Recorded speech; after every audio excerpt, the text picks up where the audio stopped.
Hello and welcome, I'm Kira Scrivener, and today I'm going to be doing the Giller Prize shortlist reviews and predictions. I am a little bit late on this because it has been an interesting year. I read all of these way back in September or before, and then I sat on them because I had so many thoughts that I wasn't sure how I was going to talk about them. I read 7 of the long list, and then 4 of those 7 were shortlisted, so I was very, very lucky in that. The one book that I did not read off the shortlist is Birnam Wood, and I will discuss that a little bit later, but I did read The Double Life of Benson Yu, Study of Obedience, All the Colors in the World, and The Islands, all of which I enjoyed, which makes it harder to have a prediction thing because I'm not going to be like, I hate this one. And Birnam Wood is a book that I didn't expect to not read. It is because the audiobook never became available or released in Canada, and I was like, I'm not sitting down and reading a 500-page ebook.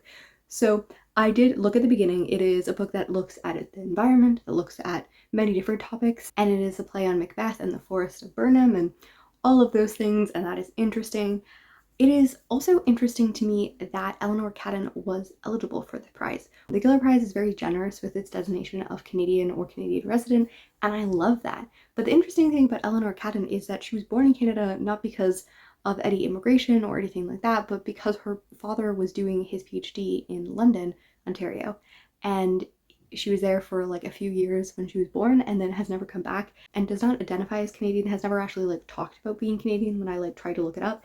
And like even when it lists her, it always says a Canadian born New Zealand author. I don't know if she's going to come to the prize thing. I've not seen anything like in the author talks or things, like she has not attended, so I don't know. Does she want to be part of the prize? Eleanor Catton, please tell us. To jump into the first book, The Double Life of Benson Yu by Kevin Chon is a book that I think it's the main reason I did not do this video sooner, because it is a very complex book. It is very complicated because pretty much we follow these two threads. We follow an older Benson Yu who is in his 40s. He is a college professor. He was a graphic novelist. He struggles with alcohol. He has a family and a young daughter, and he has all of these things kind of whirling around him. Meanwhile, we also follow a 10-year-old Benson Yu, and he's called Benny. He lives with his grandma in Chinatown, and he's picked on, and his grandma is dying. And during that time, there is also this neighbor who is named Constantine, and he's a little misunderstood. He loves karate. He, has some things going on. And we also know from the beginning that this isn't quite the same story, because I am going to pick out this book and just read the opening thing of this, which is a letter. So the book begins, "Hey there. Found this address in one of your old comic books in the library, and I figured I'd say hello. Still mad about everything? It occurred to me that the reason you haven't stayed in touch is because you've remained upset about what happened with your dad. Or maybe there's some other point. Haha. It's been over 30 years, so I'm taking a chance that things could have cooled down. You might not know much about what I've been up to. Still teaching karate. The factory closed down, so I'm in semi-retirement. To be honest, I'm just scraping by. You might be pleased to know that I followed your career. I even saw the first Iggy Samurai movie. I guess it's for kids, but I did get a chuckle out of your Coyote Sensei character. I made an impression on you. I swear some of the things that character said came right out of my mouth. Maybe you'd like to kick some of your residuals my way before I talk to an intellectual property lawyer. I sure could use the cash. Haha.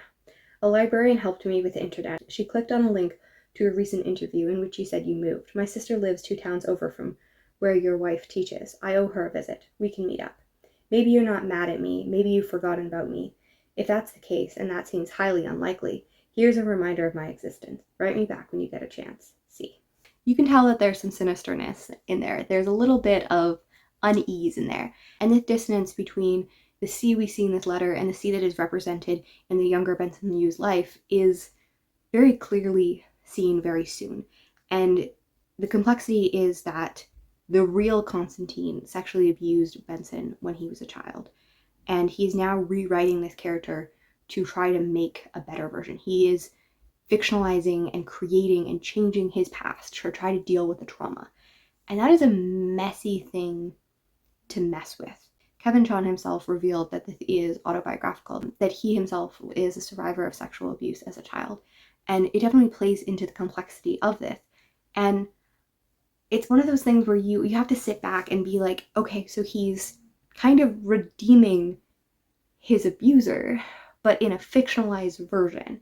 And you get these two Constantines throughout, and it's very meta because you see the ways in which these characters are playing with him. He is a writer and he is fictionalizing his autobiography, and it's very interesting. And then he'll be like, you know, my grandma actually died when I was older, or like things like that, where he'll talk about the realness, but the younger version of him isn't aware that he's fake. And it's so complex and interesting, but it also kind of like leaves that unsettlingness in your chest, and you're like, I don't know if I like the way that he did it.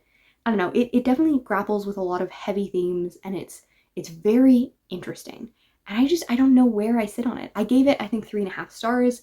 I thought that it, you know, did a lot and it touched me in emotional ways. It also gave me that kind of chill. I think that whenever you're dealing with abuse in children, you're always going to feel upset in a deep way. And I just don't know how to fully sit that down. And I think that you can really tell that he went in this with a really intimate and really complex narrative and talked about it. It's also interesting to compare this with We Meant Well, which is a book that did not make the shortlist, which I'm devastated about. I think that it might be my favorite. I just really, really love this. And it's also a book that deals with abuse of power and perpetration of violence and sexual violence by someone who is familiar, by someone who is in power. It is handled differently, and I think in a better way, although it's very interesting to see that as well. It's definitely a subject that the judges were interested in. So I'm very interested to see if this one ends up taking the prize, because it's so complex and it is doing so many things. Like, it's a writer's book, and one of the other books is definitely a writer's book as well. So we'll get there as well. But yeah, this one left a mark on me, but I don't know if it's a mark that I want to. It's a book you almost don't want to look at. You want to, like, you see it, you see what it's doing, and you almost want to turn away. Not because it's bad, but because I don't know if you want to face the way that we recreate our trauma and the ways that we look at our trauma and investigate it. It's so complex. So yes, a very good book, but a very complex book. All the Colors of the World is a 233-page book separated into 195 chapters. And to some, that will be terrible, and to some, that will be like honey. Like, it is such an interesting vibe, and I think some people will just not like it all, and some will really love it. I ended up being on the side of really loving it. It begins with art. It begins with talking about art, and it has this interesting momentum of each chapter. We kind of begin with a chapter that talks about art, that talks about a painting, that talks about a song, or talks about a history, a historical moment, and then we'll jump into like kind of narrative thread of this man Henry's life, and from when he was a boy until, 50 years later. And it's very interesting to see all of those things. And then we'll jump back to art, and it's like it's in conversation with art and culture in such a cool way, and I really liked that. It is set in Toronto from 1917, and then it follows into World War II in 1945, and then we also jump forward into 1965, and it's very interesting. I want to read part of my review because I feel like I wrote it prettier than I will say it otherwise, so forgive me that I'm going to read again.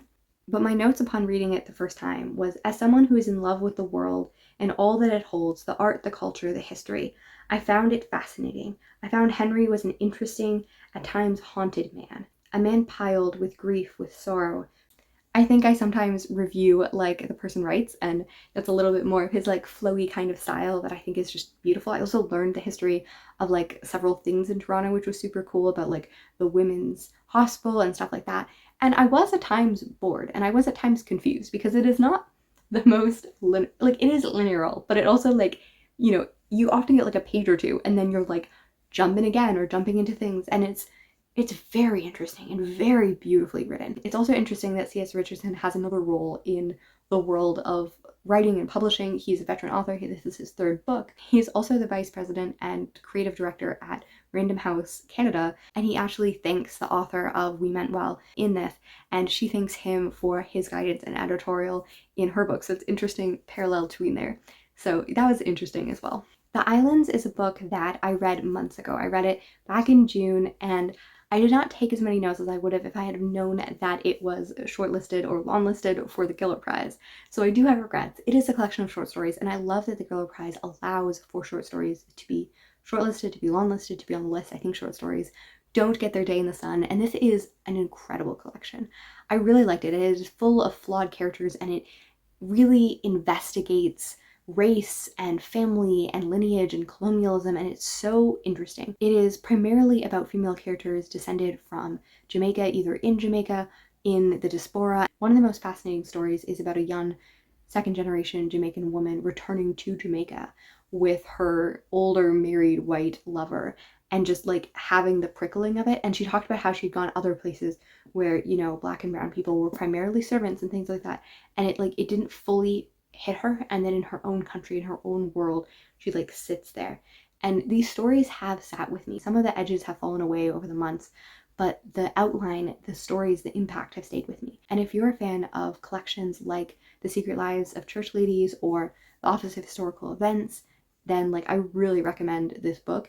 If you are a fan of this book and have not read those books, like all three of these are like books that I really, really love. So I would really, really recommend all of them. I am delighted that I read a book before it was longlisted, but I'm also sad because I don't remember it quite as strongly, but I think that it does deserve all the praise. Study for Obedience was a book that I almost did not read.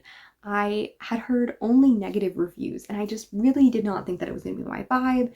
And then I picked it up and I was won over. Like, I started with dread and then I was like intoxicated into the thing of just being like, yes, this is a book for me. And I think that it has this rhythm of like dryly humor, over talking, overabundant everything. And sometimes I love a story where you use 10 words instead of one, where you use elocution instead of speak. And it is a fascinating world. And I love worlds that are in a limbo of time when you can't tell which era it is, where it feels like it's in the 1950s, and then you mention texting or emailing and you're like, oh, it's contemporary. It's kind of like Amina Kane's Indelicacy, which I thought was so delightful and wonderful.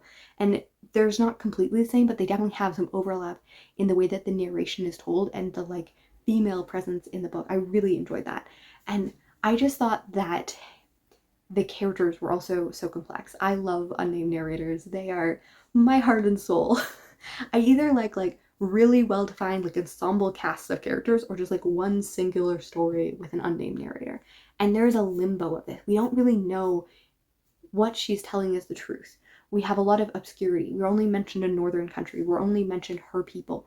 And you kind of piece things together. You learn more details and you're like, okay, she's of Jewish background. Okay, she's mentioning the persecution and genocide of the Jewish people. Okay, like all of these things. And she's in this small town where she's an outsider. And yet you see the ways in which some things could be interpreted different ways. And as the story goes on, it becomes more and more haunting and it becomes more and more unsure who's the good person, who's the bad person, what's going on. And it is fascinating, and it really, really intoxicated me.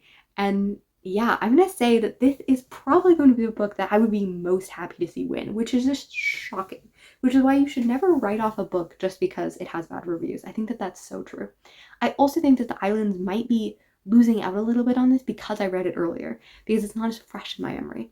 I am very happy with the shortlist overall, though. I had read 2 other books, Away from the Dead and Girlfriend on Mars, and I'm very happy they did not make it. I would have had some thoughts if they had. But I think that generally my kind of rating goes with Benson, You, and then All the Colors of the World, The Islands, and then Study for Obedience.